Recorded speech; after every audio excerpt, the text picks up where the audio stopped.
not gonna lie to you kids, it's a fucking jungle out there. Keep your head on tight, unknown brain to mind me, baby, let's do it. Y'all see me flying, never drop down, smoking high, I am not round, I'm not round, no denying what I got now, keep an eye out, keep it locked down, see me flying, never drop down, smoking high, I am not round, I'm not round, no denying what I got now, keep an eye out, keep it locked down, get too strong, wanna battle with the beast, bring a few on, the commander and the chief for my crew on. Bullets rattling and whistle at your toque. Never sleep, eyes open, hands clutching on my loop. This a war zone. This a war zone. Yo, this a motherfucking war zone.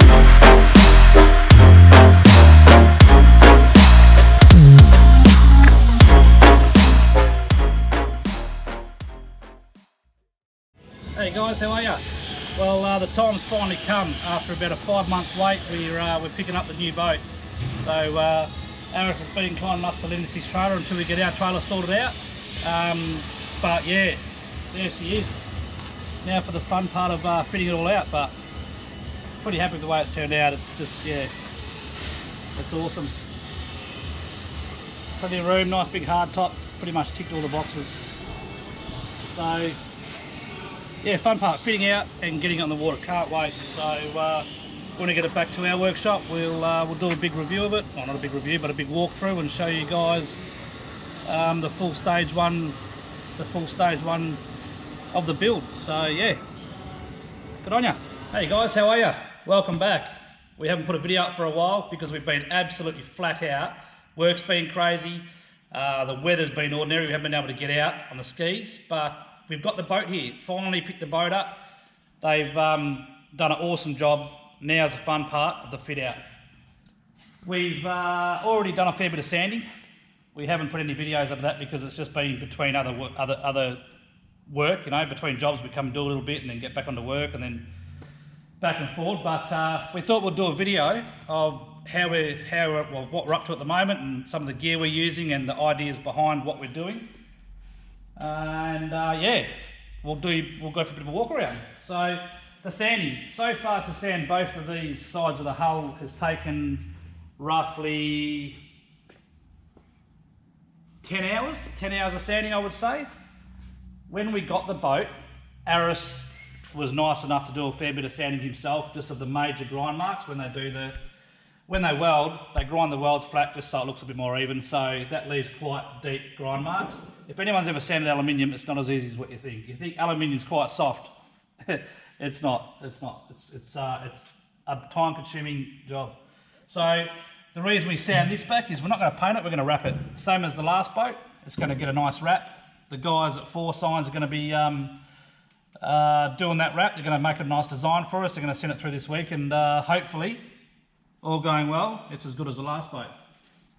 So come down the side here, you can see there's a lot of work. The boat's class is 6.8 metres. It's actually 7.4.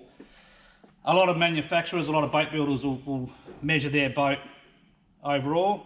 This is actually measured from basically the back of the transom to the start of the bowsprit. So they don't measure the bowsprit, they don't measure the overhang or anything like that.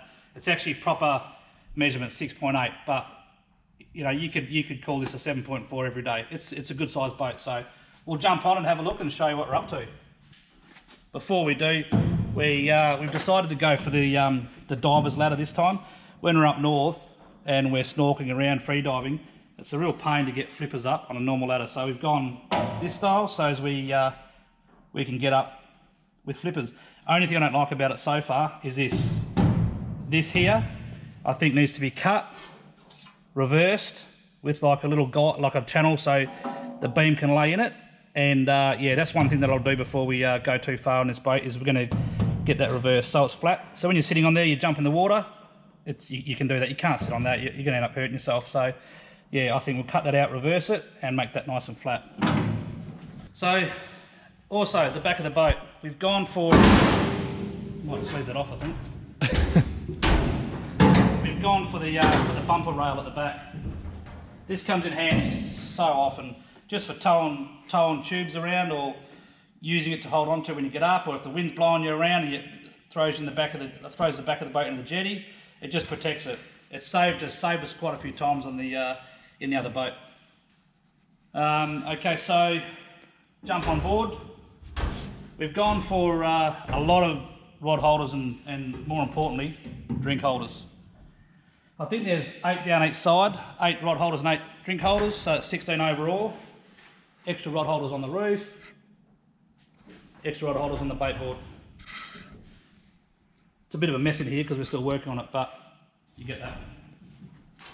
So yeah, so at the moment what we're doing is we're just basically pre-fitting everything. So we're going to paint the cabin. The cabin's going to go gloss black.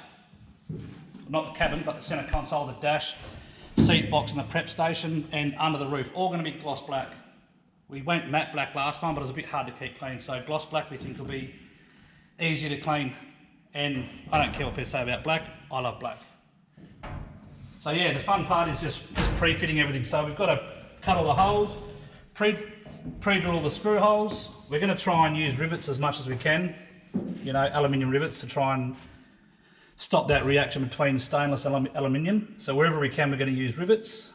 But yeah, this is what we're up to on the dash. So the only thing we need to cut in now is our trim tab control and this glove box. Glove box is just going to sit down here. But it's quite a busy dash. Obviously we've got autopilot and that sort of stuff as well. So every square inch of the dash is being used. But it's cool, you know, 2 9-inch Simrads go here. We've got the Mercury engine computer here, 2 switch panels, start stop button. We have our electric anchor winch switch there. And yeah, that's about it.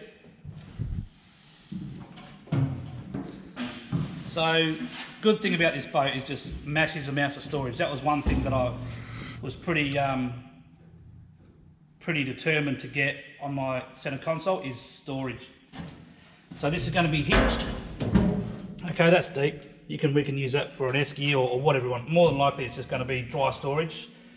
We're going to put a seal on it so that to try and stop as much water as we can, but for life jackets and stuff that you need to grab easily and quickly if need be, that's what that spot's going to be. We've also got like a another storage area if we can get it up under here. So that can be used for another bladder if we want to put or not another bladder but a fuel bladder if we want to put more fuel in there for if we're going up north or something like that, we'll put a fuel bladder in there. But most of the time it's just going to be for tackle boxes, maybe your fenders and all that sort of stuff will go in there. But you know, just having this storage up the front of the boat's mint.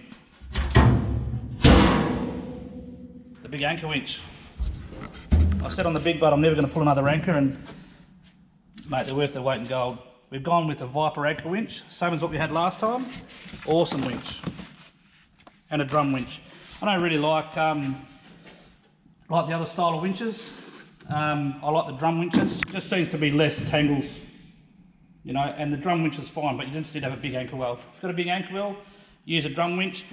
Only thing it doesn't have is free spool, so you've got to actually lower it down, but that doesn't really matter. Most of the time when we're anchoring in 5 metres of water, maybe 10, you know, so if you're anchoring in 30 metres or 50 metres, then you probably want the free spool option, but we don't do that, you know. If we're fishing deep, we're drifting, so yeah, we don't really care about the free, what do you call it? Free spool. On the roof, all right, they put like a little tower up there for us. So up here is where we're going to mount our anchor light antennas. There's going to be just a little light bar. Once again, we don't need a big light bar. Light bars don't really do a hell of a lot out there, mainly just for when you're coming into the marina or if you're going up and down the river. So small light bar there. 2 light bars facing forward, so when you're fishing at night, oh, not light bars, sorry, work lights, LED work lights. We're going to be using steady lighting on this boat. On the roof also, red arc solar panel. We're putting all red arc in this boat, so red arc solar panel, red arc BCDC. Red arc is what I think the best product out there on the market when it comes to charging solutions and electronics. So there are a few companies out there. Enerdrive, another good company, but my personal opinion on boats and automotive stuff, Red Arc is number one. There's no doubt about it. So I think when you're relying on running your fridge and you want charged batteries, get the best gear you can. You don't want to get this king stuff where, you know, it's not if, but it's when it lets you down. You don't want to be out there camping overnight and your batteries go flat, fridge stops working. It's just a whole lot of stress you don't need. So get good gear, get Red Arc, you don't have a problem. We're going to put a fridge in here that's going to slide out sideways. So we're thinking, you know, somewhere on the 80 litre mark, somewhere around 80 litre. There is a new Campion fridge that is 100 litre. I'm not sure if it's going to fit. The measurements say it's going to, but it just depends on how high the fridge slide sits up. So I'm going to buy the fridge slide, mount it in there, do some measurements, and if I can get that in there, I will. If not, I know for a fact the 8 litre Engel fits in there, no problem. So yeah, that's what we're going to put underneath here.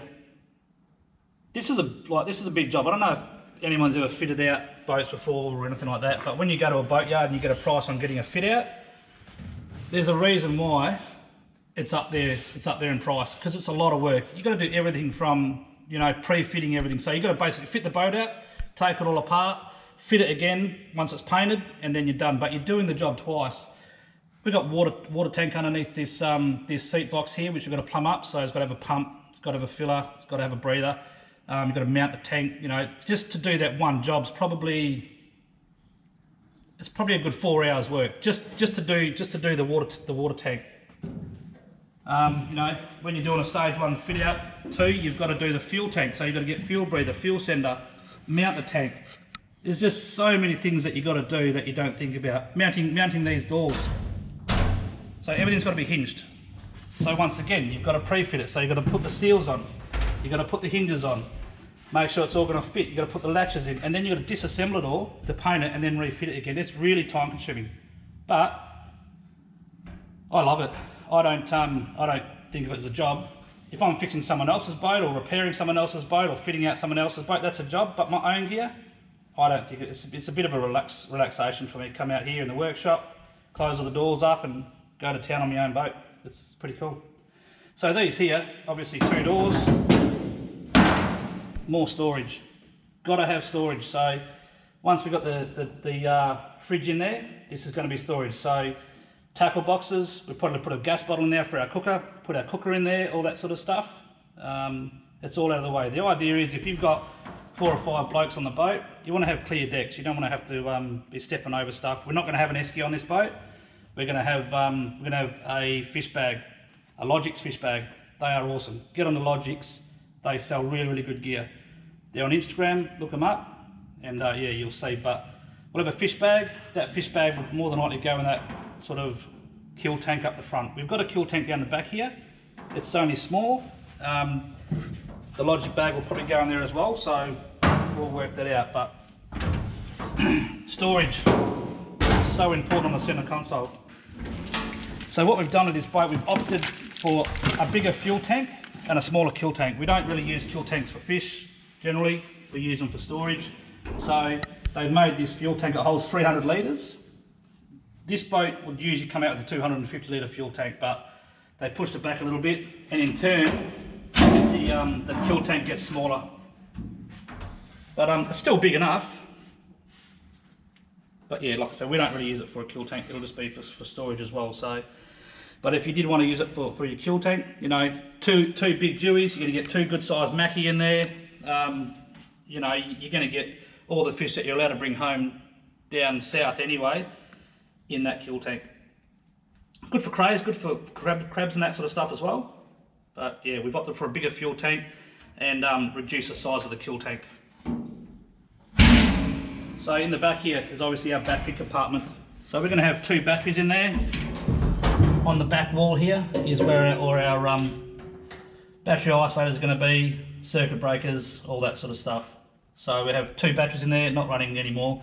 So 1 heavy duty start battery and 1 heavy duty AGM house battery or deep cycle battery. So when you're building these boats, it's important that you think about all your little bits and pieces, how you're going to run cables, mounting cables under the gunnels and all that sort of stuff. With this boat, they've got like a 5-inch tube that runs from that hole there. There's a hole in the side there, runs down straight underneath the console. So if you want to run cables, there's no mucking around. You don't have to go up to the gunnel, then back in the console. It's just a straight run from this electrical compartment here, straight underneath the console and straight up. Very easy. And because we put LED lights all around the deck, they welded brackets underneath the gunnels to cable tie cables to.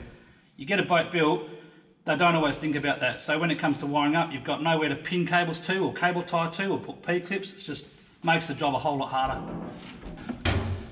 Another new little thing that Oceanic Fabrications are doing is they're making like a little drawer for your kill tank, for your bait board. So just handy, out of sight, out of mind. They're just using Teflon slides, so there's no wearing parts or anything like that, no bearings to rust or any of that sort of stuff. Easy to clean, rip it out, clean it and put it back in. I love that idea, it's really good. So speakers, stereo system. We're gonna have 2 speakers on the back there facing back, so whoever's on the back here can hear the music, no worries. And then up the front, we're going to have 2 speakers on here, just 6.5-inch speakers, just Fusions, we've already ordered them. And we're gonna have a subwoofer underneath the console this time. So probably don't need it, but why not? So we've decided to go with GME as far as electronics go for the VHF. Once again, GME are market leaders in communications, I think. Everyone's got their own opinion, but I think GME are as good as anything else out there. In regards to stereo, we've decided to go the Sonic Hub. So the Sonic Hub is like a Bluetooth system, so it connects to your phone or any of your iPods or whatever you got, and runs through the SIMRAD screens. So there's no deck or anything like that, no CDs, but nobody uses CDs anymore anyway. But yeah, communicate straight from your phone through your SIMRAD screen. You can turn volume, change stations and all that sort of stuff, and talks to the Sonic Hub. Just sort of one less thing you got on the dash. But I had that on the last boat and I was a bit iffy, but after having it on the boat, it's meant I'll obviously do that again. So, carpet. We're going to run carpet on the floor. We're not going to spend big money on your deck arm or any of that sort of stuff. As cool as it would be, carpet, you generally get about 6 or 7 years out of carpet before it starts to fall apart. Even leaving it outside. My boat, I don't have a boat shed, so my boats stay outside. But carpet, it's easy to fit, and we do a little fit out ourselves, obviously. So carpet you can work with, and if you do have a problem, cut that bit of carpet out, replace it. It's good as new again. All right, so yeah, that's just personal opinion. It would be nice to have deck armour, but the carpet's going to be fine for us, absolutely fine. And a quick hose off, you get blood and guts on the carpet, give it a quick hose off, and she's good to go again. So we're having a deck wash in here. So the deck wash pump goes in here. We have a hose that lays in the gunnel. So operate a deck wash. So when we're at rest, we can just hose the carpet off, hose the deck off, or whatever. So yeah, that's about it. I don't know where else to go from here. We're just going to keep working on the boat. We'll show you guys progress as we go. We hope to have it painted in 3 weeks. The wrap will go on as soon as a week and a half to 2 weeks. So we're going to do video of the wrap. We'll show you guys, what's involved in putting the wrap on. Introduce you to guys at Four Signs that are going to supply and fit the wrap. Tay and Young are the 2 guys there. Awesome at their job. And yeah, they're just top of the line, state of the art programs to pick all your graphics with, and yeah, their product is awesome as well. They use a 3M product, so we'll get into that later. But so yeah, if you guys got any questions or anything like that, let us know. But this is just the start, the fit out. The worst part of building a boat is this part here, is just the fit out, just time consuming, hard work. You just got to put the hours in. We're going to spend probably another 5 hours today, do some more sanding, some more, what I'm going to do today, Regan's going to do some sanding and help me mount these hinges. Just to do these hinges and the latches for the rear door, it's probably going to take the best part of 2 or 3 hours just to get that bit sorted out. Then we've got to disassemble it. So it's a lot of work, but you know, it's fun. It could be worse. You could be doing all this on someone else's boat. But yeah, if you've got any questions, hit us up. You know, we'll get some more videos out as soon as we can. And yeah, like and subscribe. Thanks for watching.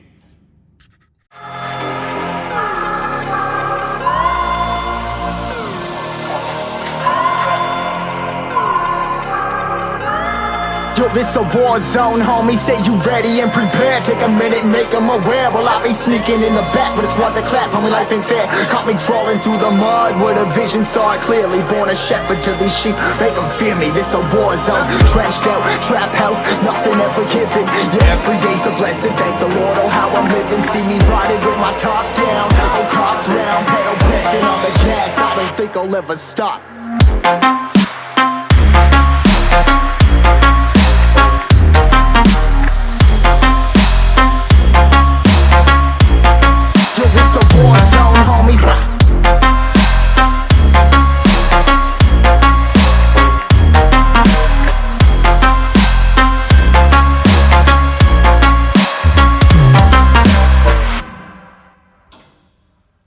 Alright, so we've been here for 6 hours now. We're buggered. We've done alright. We've laid out all the roof electronics. I'll give you a bit of a rundown of that. So we just got a 50 watt spotlight bar, anchor light, 2 black antennas, one for VHF and one for AM/FM. We have our antenna for our autopilot. Love autopilot. My personal opinion when it comes to autopilot is I would spend the money on autopilot before I spend the money on radar.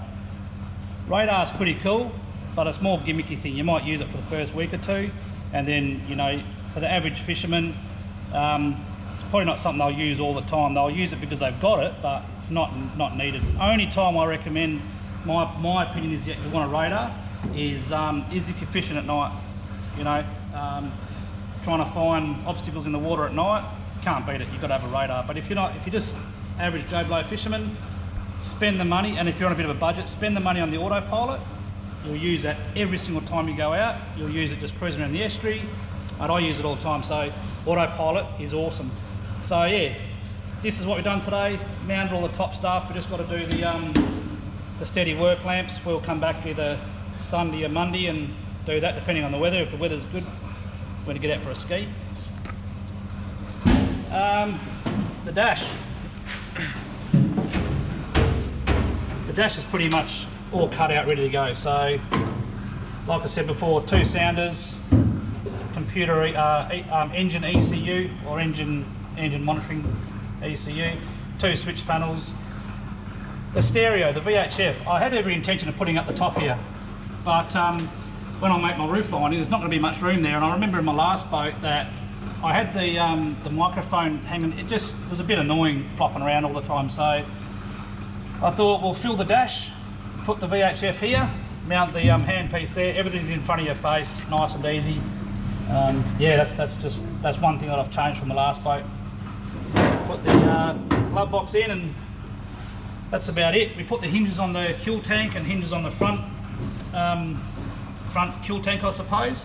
We were going to put the doors on, but the seals that I got were wrong, so we need to try and find some seal that's just a little bit thinner. Done all the speaker holes, so pretty much I think everything's cut out and drilled that's going to get cut out. So I think what I was going to do is come back in a couple of days time, finish the sanding, try and get all the sanding done, and then get organised to paint it. Once the paint's done, once the wrap's done, then for me, from an Auto Sparky's point of view, that's the then we just go to town wiring it up, and then you're on the home run. So this is the most time-consuming stuff. Oh, also we mounted the anchor winch as well. But yeah, this is the most time-consuming stuff. Doing all this sort of stuff. Once it's painted and wrapped, then you're on the home stretch, and that's the fun bit. So we will, yeah, we'll put a vid up of this. Let us know what you think, and hopefully we'll catch you in a couple of days fishing on the jet ski. Cheers, guys.